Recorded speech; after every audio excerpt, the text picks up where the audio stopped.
Entonces, vamos viendo este ejercicio para luego ya entrar, la primera parte ver el estado sólido, la segunda parte ver el estado líquido, a ver cómo nos va, ¿ya? Entonces, en este ejercicio nos dicen lo siguiente, recordando lo que vimos la semana pasada, porque me imagino que ya han practicado. Tienes acá una curva de equilibrio, ¿ya? Un diagrama de fases, la fase sólida, la fase líquida, la fase gaseosa. Recuerda que esta era la curva de equilibrio sólido-gas, esta era la curva de equilibrio sólido-líquido y esta era la curva de equilibrio líquido-gas, ¿no? Habíamos mencionado que si tú te encuentras en esta zona gaseosa bastante cerca de esta línea de equilibrio, al sistema gaseoso se le conocía con el nombre de vapor, ¿no? Porque fácilmente podías pasar de la fase gaseosa a la fase líquida, pero cuando tú ya te encontrabas lejos de la fase o de la línea de equilibrio o la curva de equilibrio, si quieres llamarla así, entonces ahí ocurre que necesitas otras variables, como por ejemplo incrementar la presión o disminuir la temperatura para que de la fase gaseosa pases a la fase líquida, ¿no? Y a ese proceso ya no se le llama condensación, sino se le llama licuación, ¿sí? ¿Recuerdas eso? Entonces, eso es algo muy importante porque lo vas a utilizar en todo lo que es tu carrera de ingeniería, ¿ya? O sea, va a llegar un momento en que te van a enseñar cursos en donde tú vas a trabajar estas líneas de equilibrio, quienes quieran ser ingenieros industriales, quienes quieran ser ingenieros químicos, ingenieros mecánicos, incluso lo vas a ver, así que nada de que profe y esta recontra tranca, no, eso lo vas a tener que ver ahora y algún día, ya cuando ingreses a la universidad y estés llevando estas carreras por allá o este curso por allá por el quinto, por el sexto año, quinto, sexto ciclo, te va a venir un déjà vu y la chava me enseñó esto, sí, de verdad, ¿no? Pucha, cómo no lo aprendí en su momento, se me hubiera hecho más fácil.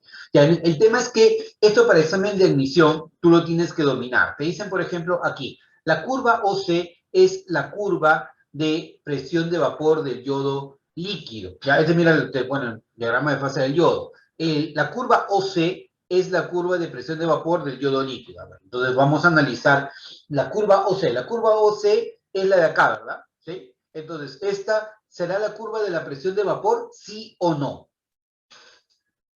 ¿Qué tú dices? Vamos por el chat. Si no quieres hablar, por el chat. Rapidito. ¿Sí? Sí, claro, es la línea de equilibrio líquido-vapor. Esta es la línea OC, ¿no? Entonces, eso es cierto. Entonces, tú vas a decir, por ejemplo, si yo me muevo un poquito hacia acá, paso de vapor hacia líquido, o si me paso de acá hacia acá, paso de líquido a vapor. Es la curva de equilibrio del yodo sólido. Entonces, eso es correcto. Muy bien, Matías. Muy bien, Sebastián. Dice, la curva OB es la de la sublimación del yodo sólido. La OB, ahí, acá está. Sublimación. O sea, la curva OB es aquella en donde se da el equilibrio entre sólido y gas. ¿Es la curva de sublimación, sí o no? ¿Sí? Sí. ¿No? Claro, Sí. correcto. Si me voy hacia la derecha, es sublimación directa. Si me voy hacia la izquierda, es sublimación inversa. Entonces, lo primero es correcto, lo segundo también es correcto. ¿Ya? Lo tercero, te dice, la temperatura de fusión y del punto triple son prácticamente las mismas. Temperatura de fusión y del punto triple. ¿Cuál es la temperatura de fusión?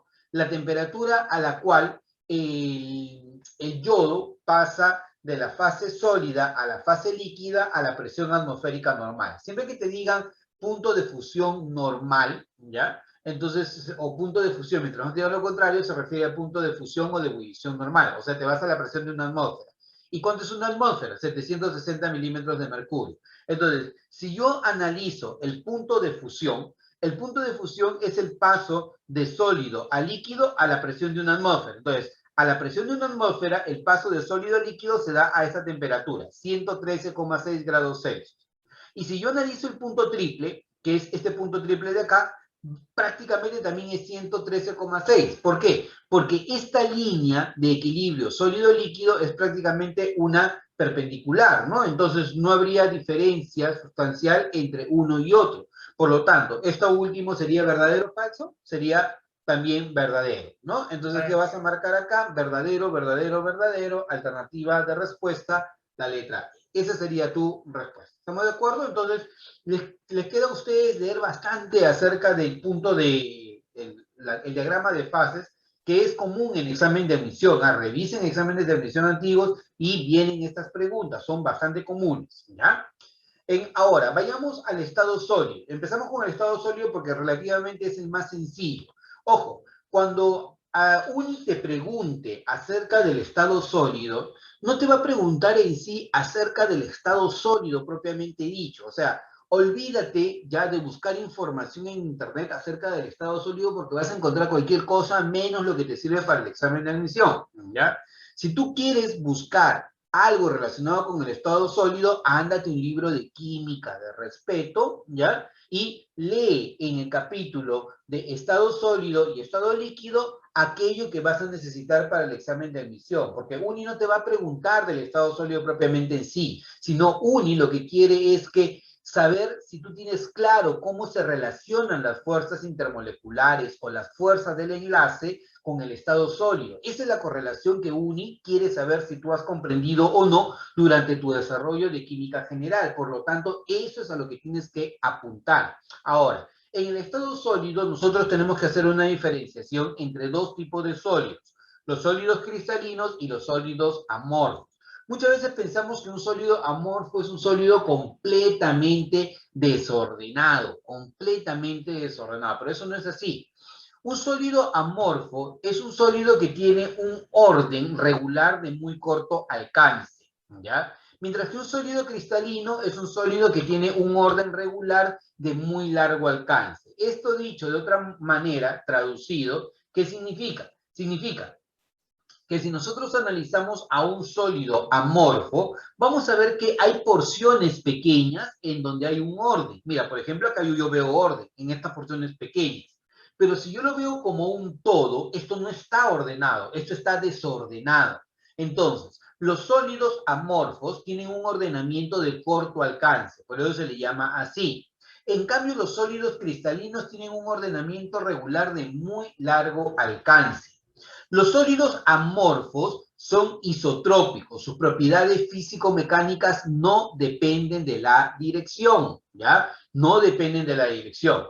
En cambio, en los sólidos cristalinos sí, las propiedades físico-mecánicas dependen de la dirección. Por ejemplo, esto podría ser un sólido cristalino, lo voy a ampliar, ¿ya? Si yo amplío a este sólido cristalino, mira, ¿ya? Tú vas a ver que en este esquema yo veo orden, ¿ya? Pero, por ejemplo, veamos una propiedad de E. Ejemplo, la resistencia al corte. ¿Será lo mismo que yo intente cortar a este sólido por este plano, por este plano, por este plano o por este plano como lo ves acá? ¿Será la misma, digamos, la misma intensidad de fuerza si yo intento cortarlo de repente en un plano horizontal, en un plano vertical o en un plano diagonal? ¿Sí o no? ¿Será la misma resistencia o diferente resistencia? Debería ser Diferente. diferente, ¿no? Diferente. Diferente Son resistencia. isotrópicos. Entonces, como la resistencia es diferente, significa que esa propiedad, la resistencia al corte, depende de la dirección. Y como depende de la dirección, es un sólido anisotrópico. ¿De acuerdo? Entonces, eso es lo que debes analizar para el caso de un sólido cristalino. ¿Ya?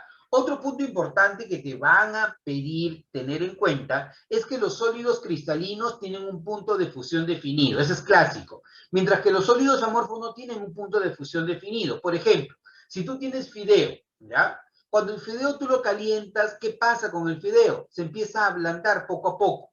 O si tú, por ejemplo, tienes un vaso de plástico y el vaso de plástico lo colocas cerca de la hornilla que está encendida, el plástico empieza a derretirse, se ablandan con el calentamiento. Esa es característica de los sólidos amorfos. Los sólidos cristalinos no. Los sólidos cristalinos tienen un punto de fusión definido. Clásico. ¿A qué temperatura funde el hielo? 100 grados. ¿Cuánto? No. ¿A qué temperatura funde el hielo me dijiste? Te boto de la clase. ¿A qué temperatura funde el hielo?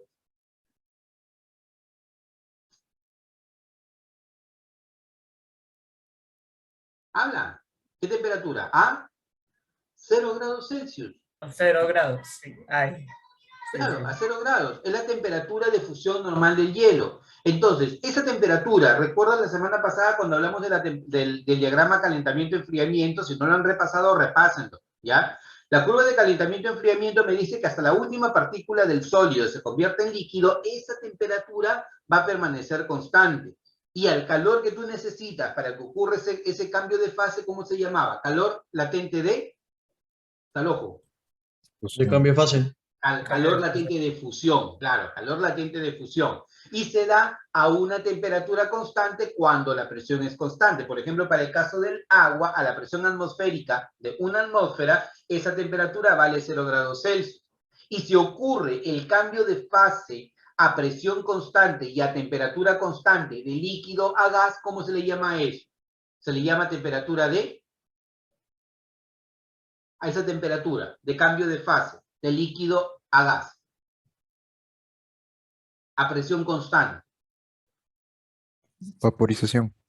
Temperatura de vaporización, temperatura de ebullición, ¿ya? El término exacto sería temperatura de ebullición, se ocurre a una temperatura constante, porque el líquido siempre se va a vaporizar, ¿de acuerdo? Entonces, eso es con respecto a la diferencia entre un sólido cristalino y un sólido amorfo, ¿ya? Ahora, en el caso de los sólidos cristalinos, ¿ya? Los sólidos cristalinos tienen una mínima unidad repetitiva, ¿ya? Les dije la semana pasada, ladrillo es amuro, como celda unitaria es a red cristalina, ¿ya? Ojo, ladrillo es amuro, como celda unitaria es a red cristalina. La mínima unidad repetitiva de una red cristalina se conoce con el nombre de celda unitaria. Y por ejemplo, si para mí esto es una red cristalina, la mínima unidad repetitiva es lo que yo tengo acá. Esto se llama la celda unitaria. Y lo que pasa en esta celda unitaria le va a pasar a todas las celdas unitarias que se encuentran en la red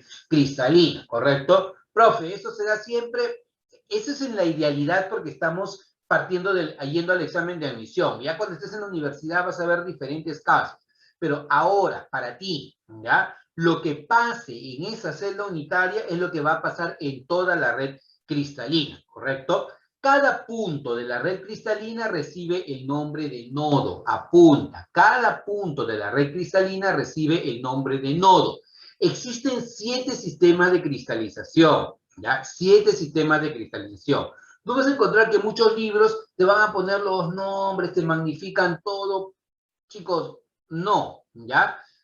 En tu cabecita hay 7 sistemas de cristalización. Si quieres, memoriza los nombres. Te va a servir para dentro de la universidad. El sistema cúbico, tetragonal, ortorrómbico, romboédrico, monoclínico, triclínico, hexagonal, ¿ya? Los nombres, nada más, ¿ya? Que si un lado es más largo que el otro, que si los lados son inclinados, no, papá, ¿ya? 7 sistemas de cristalización, de los cuales, ¿ya? El más importante, el más común, es el sistema cúbico, ¿ya? Un sistema cúbico, como su nombre lo dice, es un sistema en donde tú vas a tener como celda unitaria a un cubo, ¿ya? Y lo que pase dentro de esta celda unitaria es lo que va a pasar en toda la red cristalina. Por eso es importante. Ahora, el sistema cúbico, esto sí alguna vez ha venido ya, pero en examen de admisión antiguo, no actual, ¿ya? Un sistema cúbico puede clasificarse en 3 tipos convencionales. Hay otros subcasos, ¿ya? Pero lo que debes conocer tú es que el sistema cúbico, ¿ya? Se puede clasificar como el cúbico simple, el cúbico centrado en el cuerpo y el cúbico centrado en las caras, ¿ya? A lo mucho deberías conocer cuál es la característica de cada uno de ellos.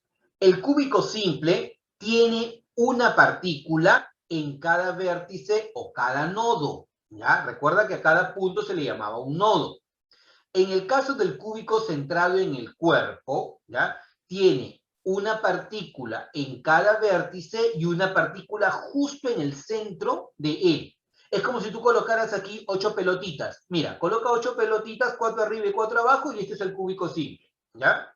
Aquí colocas igual tus 8 pelotitas, pero justo en el medio de todas colocas otra pelotita más, ¿ya? Y cuando tú tienes cúbico centrado en las caras, lo que vas a tener es una partícula en el vértice, ¿ya? Y además vas a tener en la mitad de cada cara una partícula, ¿de acuerdo? Entonces, si tú quieres verlo de cierta manera, lo vas a ver así, ¿ya? Ahora, chicos, importante. ¿Alguien está en la sala de espera? Dime que no, porque no vaya a ser que me esté olvidando. Ya. Listo. Entonces, lo que deberías conocer, ¿ya? Si quieres incluso hasta memorízalo, ¿ya? Por cada celda unitaria, tú vas a tener aquí una partícula, por cada celda unitaria.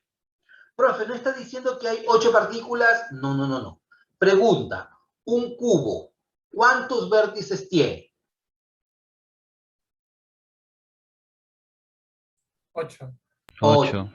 Por lo tanto, a cada vértice, ¿ya? Dentro de cada celda le va a corresponder 1/8 de la partícula, ¿ya?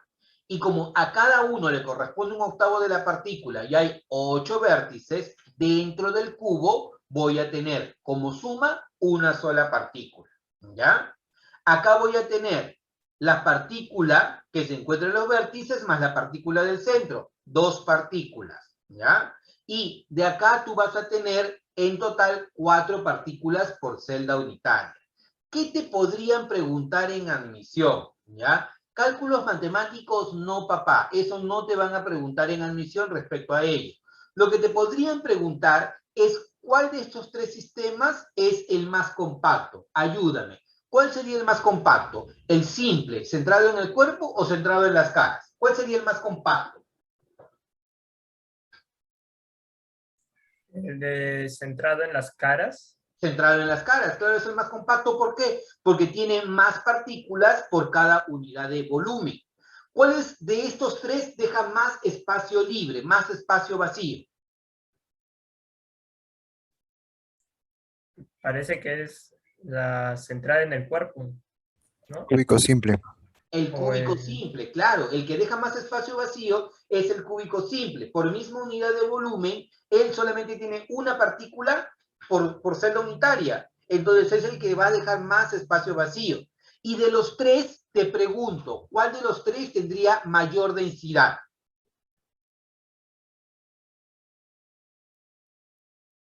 La centrada en las caras. La centrada en las caras, obvio, porque vas a tener más partículas en la misma unidad de volumen. Entonces, como te das cuenta, lo que quiere UNI no es que tú hagas cálculos matemáticos, que te aprendas todo, no, sino que tú seas capaz de razonar, ¿ya? A partir de lo que tú tienes, qué puedes inferir? Por ejemplo, puedes inferir que esta es la que tiene mayor, es la más compacta. Esta es la que deja más espacio vacío. Y esta, por ejemplo, sería una de las que tendría la mayor densidad. Estos 3 debes conocerte, ¿ya? No conocer cálculos matemáticos, pero sí conocer cómo se manifiesta cada uno de ellos, ¿ya? Otro punto importante, que es justo lo que mencionabas hace un momento, Guillermo, que no quiso decirlo en público, que le gusta decirlo en privado a Guillermo, ¿ya? Lo que tienes que analizar es las fuerzas que van a estar involucradas. A un sólido cristalino, tú lo vas a clasificar de acuerdo al tipo de fuerzas que vas a encontrar dentro de la red cristalina. Las fuerzas entre las partículas es lo que te va a dar una idea del sólido cristalino. Por ejemplo, los sólidos cristalinos se pueden clasificar en 4 grandes grupos. 4 grandes grupos. El sólido iónico, el de red covalente, no solamente covalente, lo correcto es llamarlo sólido de red covalente, el sólido molecular y el sólido metálico.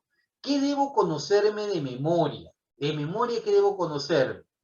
Cada vértice, si cada vértice de una celda unitaria o de una red cristalina, ¿qué nombre recibe?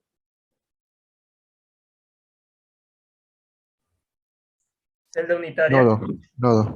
Ah, no. Nodo, claro, codo no, Ah, ok. nodo, ¿ya? Nodo, un nodo. Entonces, lo que te va a preguntar Uni, o lo que te va a decir Uni, ¿ya? Es, oye, ¿qué voy a encontrar en cada nodo? Bueno, en cada nodo de un sólido molecular vas a encontrar átomos o moléculas, ¿ya?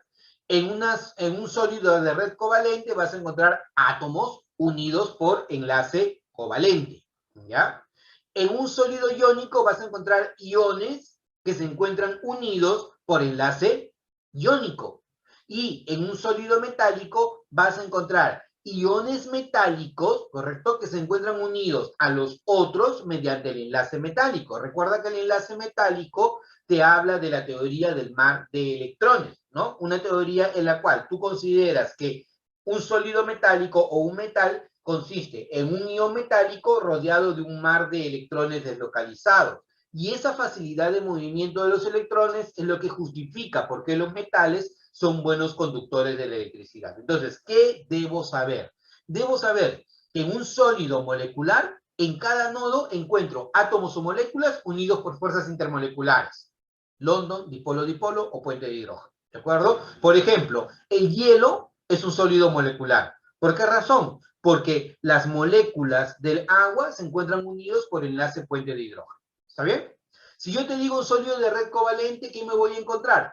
Átomos unidos por enlace covalente. ¿Ya? Ejemplo, el diamante. Recomendación, papá. Consejo de pata. ¿Ya? Consejo de pata. Apréndete las características de uno y los puedes generalizar con el resto. Ejemplo, sólido de red covalente, el diamante. ¿Y qué característica tiene el diamante? Dime, una característica que sea propia del diamante. Alta dureza. Excelente, la elevada dureza. Por lo tanto, tú vas a decir que los sólidos de red covalente se caracterizan por su elevada dureza. Entonces, sin algún problema de admisión, a ti te dicen, oye, tengo un sólido que se caracteriza por su extrema dureza y fragilidad. Sólido de red covalente. Ejemplo, el diamante. Ejemplo, la sílice, el cuarzo, ¿de acuerdo? Te has ido a la playa, te ha voltado la ola, ¿te ha pasado, cierto? ¿Sí? ¿O no te ha pasado? No me digas que no te ha pasado porque no nos ha pasado. Has hecho tu tumbo, te ha botado la ola, ¿no?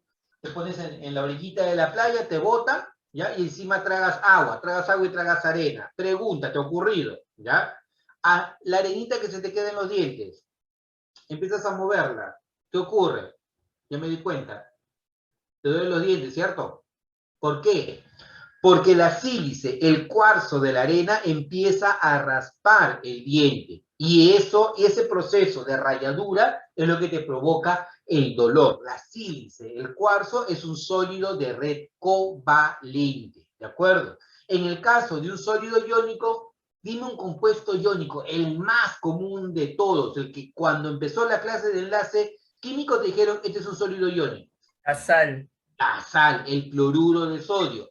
Por lo tanto, lo que pase con el cloruro de sodio es básicamente lo que va a ocurrir con todos los compuestos o los sólidos iónicos, ¿de acuerdo? Pregunta, ¿los sólidos iónicos conducen la corriente eléctrica? Pregunta de admisión, ¿sí o no?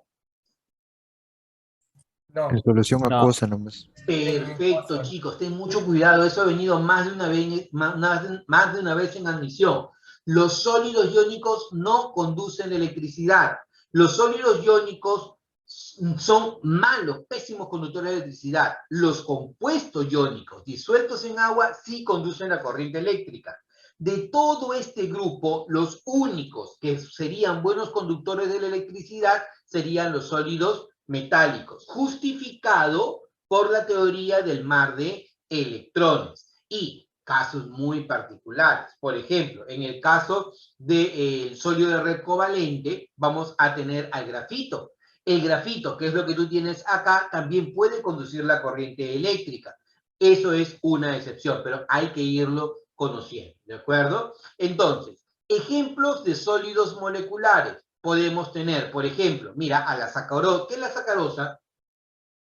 En una sola palabra. El azúcar, ¿ya? Abre tu azucarero. ¿Qué sientes?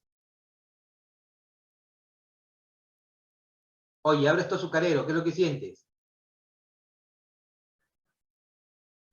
Broma. El aroma al azúcar, claro, pues. Entonces, si sientes el aroma al azúcar, significa que el azúcar tiene una elevada presión de vapor. Los sólidos moleculares se caracterizan por eso, por tener elevada presión de vapor. Te compras tu naftalina. ¿Sabes lo que es la naftalina, verdad? ¿Sí? Pon like si no quieres hablar. ¿Sabes lo que es la naftalina? La que controla si es polillas o no. Son Claro, con la que matas polillas, ¿no? Agarras, ves una polilla, le lanzas naftalina.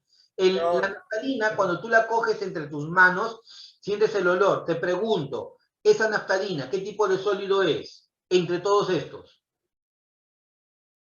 Será molecular por el olor. Molecular. Tiene una elevada presión de vapor, se puede sublimar. Si yo te hablo del hielo seco, ¿qué tipo de sólido será? Hielo seco. ¿Ha visto que el hielo seco se lanza en las pistas de baile, todo para generar el efecto de bruma, ¿verdad? Puede Molecular. sublimar. Sí, Me dijiste, molecular. Walter, ¿qué tipo de sólido? Molecular.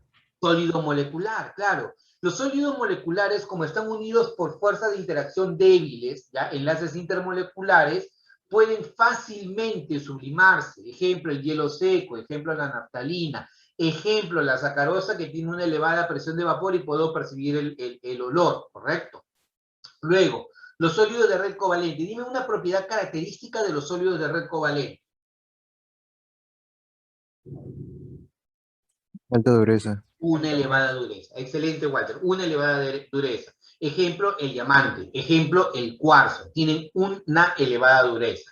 Los compuestos iónicos. ¿Qué características tienen los compuestos iónicos? Que como sólidos no conducen la electricidad, pero como líquidos o disueltos en agua, sí conducen la corriente eléctrica, ¿de acuerdo? Ellos tienen puntos de fusión relativamente bajos, mayor de 400 grados Celsius. Y en cambio los sólidos metálicos, obviamente estamos hablando de todos los metales y de todas las aleaciones, ¿correcto? Propiedad de los sólidos metálicos, la ductibilidad y la maleabilidad, que no la tiene, por ejemplo, ni el sólido molecular, ni el covalente, ni el metálico, ¿de acuerdo? Entonces, esas características debes tenerlas en cuenta.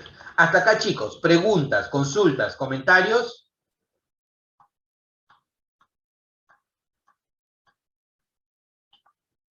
¿Nada? Claro. Todo claro, perfecto. Pero, Ahora, vas a tener que analizar y terminar de leer el enlace metálico, ¿ya? No quiero que me falte el tiempo. Tenemos acá el enlace metálico. Tú sabes que el enlace metálico, como su nombre lo dice, es el que va a justificar al enlace que ocurre entre los metales. Mira, si yo te hablo que esta es una red del enlace metálico, a diferencia del enlace iónico, del enlace covalente, tú rompes enlaces. En el enlace metálico no. En el enlace metálico, si tú a esto lo divides en dos planos, ¿ya? Lo que va a ocurrir es que los electrones empiezan a perseguir a los iones. Por eso yo puedo volver láminas a los metales. ¿Cómo se llama esa propiedad por la que puedes tú laminar a los metales? maleabilidad. Maleabilidad, excelente. O si no, lo que tú puedes hacer es dividirlos en hilos muy delgados. ¿Cómo se le llama esa propiedad por la cual lo conviertes en hilos muy delgados? Ductibilidad. Ductibilidad. ¿Y estás rompiendo enlaces? No, no estás rompiendo enlaces. Como se mueven los iones metálicos, los electrones empiezan a perseguir a los iones metálicos y por esa razón se justifica de que los metales puedan ser maleables o puedan ser dúctiles, ¿de acuerdo? También, una propiedad de los metales es que poseen brillo metálico. ¿Y por qué poseen brillo metálico? Porque como sus electrones están libres, cuando la luz llega hacia ellos, los electrones se excitan, pasan hacia niveles superiores. Y en su retorno, ¿qué es lo que hacen, chicos? Desprenden energía. Desprenden energía en forma de luz. Por eso es que ves el famoso brillo metálico. Este enlace metálico también permite justificar por qué los metales son buenos conductores de la electricidad, porque como los electrones están libres, se puede conducir la corriente eléctrica. Entonces, todo eso lo justifica el enlace metálico. Pero también hay otra propiedad muy interesante, que es la teoría de las bandas, que justifica por qué algunos elementos son buenos conductores, otros son malos conductores y otros son semiconductores. Esta teoría de la banda la puedes leer mucho mejor en un libro de física, ¿ya? O en un libro de química un poco más especializado, tipo Petrucci, por ejemplo, tiene muy buena teoría al respecto, ¿ya? En un metal o en una sustancia o un elemento químico se habla de tres bandas, ¿ya? La banda de valencia, la banda de conducción y la banda de transición. Entiéndelo de esa manera, ¿ya? La banda de valencia, la banda de conducción y la banda de transición. La banda de valencia, como su nombre lo dice, es la banda en donde se encuentran los electrones de valencia. Y si tú quieres que un elemento sea un conductor eléctrico, los electrones de valencia tendrían que pasar a la banda de conducción, pero tienen que atravesar esta banda de transición.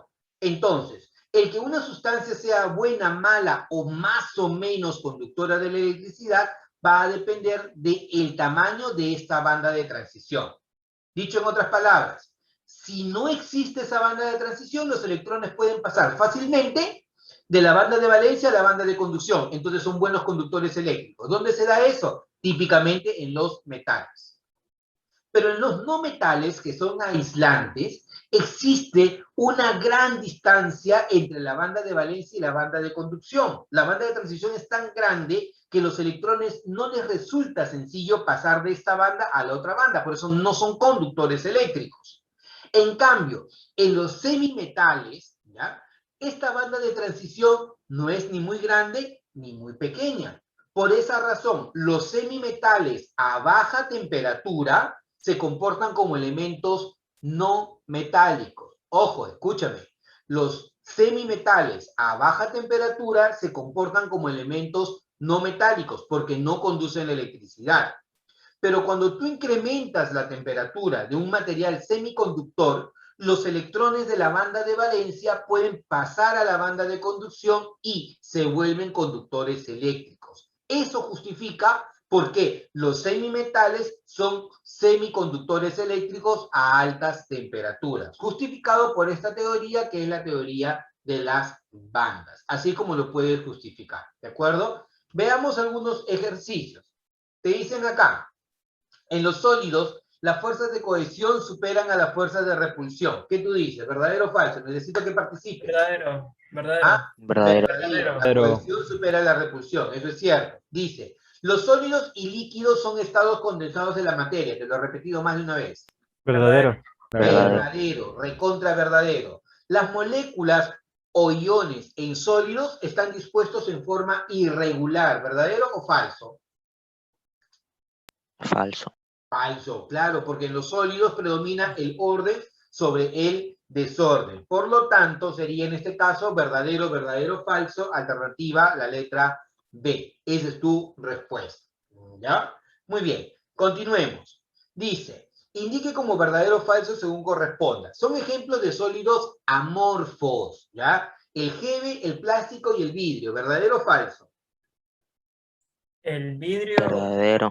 Verdadero. Verdadero, claro. Incluso Claro. el vidrio se le Ok. considera no como un sólido, sino como un líquido subenfriado, ¿correcto? Ten bastante cuidado porque a veces se habla acerca del vidrio como si fuera un sólido o a veces como si fuera un líquido subenfriado, ¿de acuerdo? Entonces, ¿son ejemplos de sólidos amorfos el jeve, el plástico y el vidrio? ¿Sí o no? ¿Verdadero o falso? ¿Verdadero? Verdadero. Sin miedo, ¿verdadero? Verdadero. Listo, entonces verdadero. Te dice, los sólidos amorfos son anisotrópicos. ¿Verdadero o falso? Falso. Falso. Los Falso. sólidos amorfos son isotrópicos. ¿Qué significa que sean isotrópicos? Que sus propiedades físico-mecánicas no dependen de la dirección. En cambio, en un sólido cristalino sí depende de la dirección. Falsísima, ¿ya? Los sólidos amorfos poseen punto de fusión definido. ¿Verdadero o falso? Falso. Falso. Falso. Los sólidos amorfos no tienen punto de fusión definido, se ablandan conforme se calientan. ¿Han visto cuando, por ejemplo, quieres derretir el vidrio, ¿no? Aquel que trabaja con el vidrio utiliza elevadísimas temperaturas y con esas temperaturas va trabajando el vidrio, lo va volviendo líquido y lo va forjando, ¿ya? Es muy interesante el trabajo con el vidrio. Entonces, para este caso, marcaría la alternativa letra D. Dice, indique como verdadero o falsa según corresponda. Todos los sólidos subliman a temperatura ordinaria. ¿Verdadero o falsa? Falso. Falsa, Falsa. falsísima, recontra falsa. O sea, la temperatura de sublimación va a depender de la ubicación de este punto, ¿cierto? ¿No? Va a depender de cuán fácilmente puedas pasar de la fase sólida a la fase gaseosa. En el caso, por ejemplo, del dióxido de carbono, a la presión de una atmósfera, tú puedes pasar de la fase sólida a la fase vapor, pero en el caso del agua, eso, por ejemplo, no se da. Entonces, no todo sublima a temperatura ordinaria. ¿Qué sólidos pueden sublimar? El hielo seco, el alcanfor, la naftalina, por ejemplo, ellos pueden sublimar. Entonces, la primera alternativa es falsa. El hielo seco y el yodo sólido se subliman. ¿Verdadero o falso? Verdadero, excelente, Sebastián, claro. Incluso los vapores del yodo tienen color violeta, ¿correcto? Esto es un vapor de yodo. Por ejemplo, acá tú estás calentando el yodo y los vapores del yodo tienen color violeta. Dice, El cambio o la sublimación es el cambio de estado gaseoso a estado sólido. ¿Verdadero o falso? Si me dicen sublimación a cejas. ¿Verdadero o falsa? Falso. Falso. Falso. Falso. Ya de Porque si me posición. dicen Sería sublimación indirecta. de sólido a qué Yes. líquido. ¿Sublimación es de sólido a qué?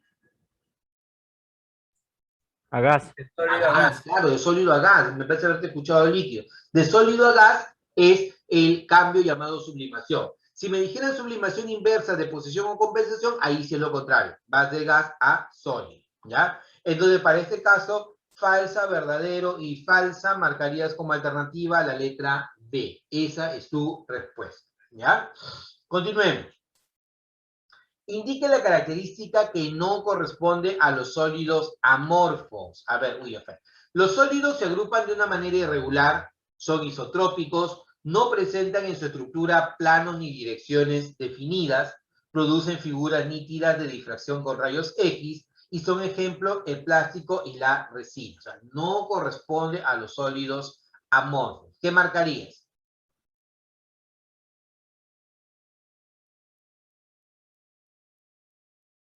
Imagínate que te venga eso en admisión. Sería la D por descarte. Excelente, claro, la letra D por descarte, porque todo lo demás es, ¿no? Entonces, marcaría de repente, si no lo sabe, la letra D por descarte. Sería bueno que en todo caso le den una revisada a este concepto, ¿no? Esto es la difracción que tú tienes, por ejemplo, con rayos X. Como en los sólidos cristalinos hay orden, el espectro de dispersión de los rayos X, o el espectro de difracción, debe ser una figura relativamente regular. Pero cuando tú tienes un sólido amorfo, eso no pasa, porque justamente las partículas no se encuentran ordenadas. Por lo tanto, tu alternativa sería la letra D. ¿De acuerdo? Eso solamente para que lo tengas como concepto teórico, no para que te rayes leyendo la teoría de la difracción con rayos X en los sólidos. ¿Ya? Alternativa, la letra D. Muy bien, chicos. Clasifique cada uno de los siguientes sólidos cristalinos. ¿Ya? A ver. Funde a 44, ni sólido ni líquido conduce la electricidad. Conduce bien